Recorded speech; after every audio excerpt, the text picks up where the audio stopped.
Hi, my name is Tadepalli, and I'm a medical student at the Mount Sinai School of Medicine.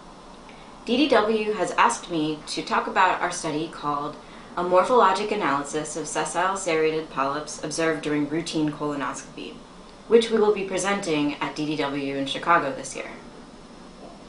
I did this project over the past year on a scholarly year off from medical school, and it was funded by the Digestive Disease Research Foundation. I'd like to acknowledge Dr. James Eisenberg, who's from the GI division at Mount Sinai and has been my primary mentor for this project, the other physicians at New York Gastroenterology Associates, and the contributions of Dennis File, who is also a student. Several recent studies suggest that colonoscopy may be less effective at preventing proximal or right-sided colorectal cancer. A possible explanation for this is that proximal colorectal cancer may arise from so-called sessile serrated adenomas, or polyps. I'll call them SSPs. SSPs are inconspicuous during colonoscopy and therefore difficult to detect. In addition, endoscopists may be less familiar with SSPs than they are with adenomas, since the significance of SSPs in cancer development has only really come to light over the past 10 years. And then, in the literature, there's really not that much about what SSPs look like during colonoscopy, during routine white light colonoscopy. And what there is anecdotal. In our group, we've developed a large archive of endoscopy videos of biopsy-proven SSPs. In the current study, we use this archive to perform a close morphologic analysis of the appearance of SSPs during routine colonoscopy. It is our hope that a more nuanced appreciation of the appearance of SSPs by colonoscopists will enhance SSP detection and thereby promote the prevention of proximal colorectal cancer.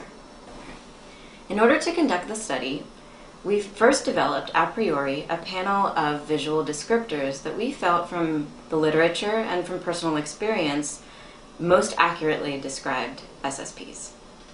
We then tested these visual descriptors for inter-observer reliability on a pilot sample of SSPs.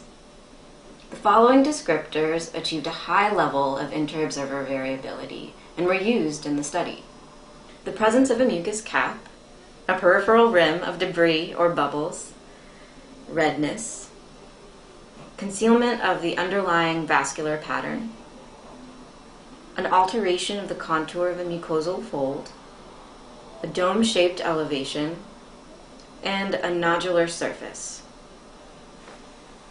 The study population consisted of 1,672 patients who underwent routine screening or surveillance colonoscopy in our practice by one of two experienced colonoscopists from 2009 to 2010.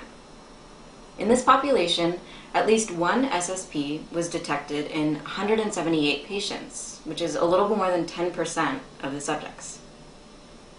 The video clip and an expert GI path report was available for 158 unique lesions in 124 patients.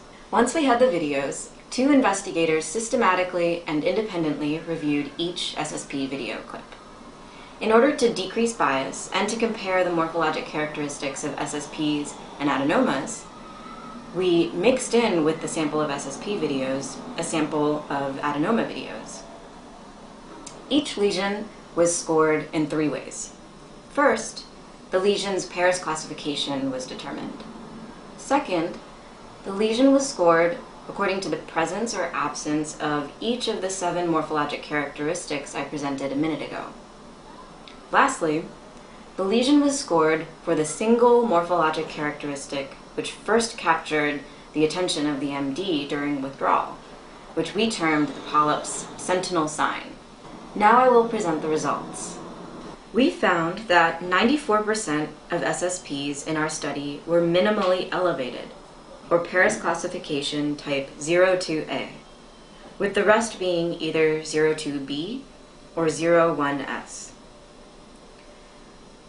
Approximately 50% of the SSPs were less than 10 millimeters in diameter. 25% were 11 to 15 millimeters, and 25% were greater than 16 millimeters in diameter.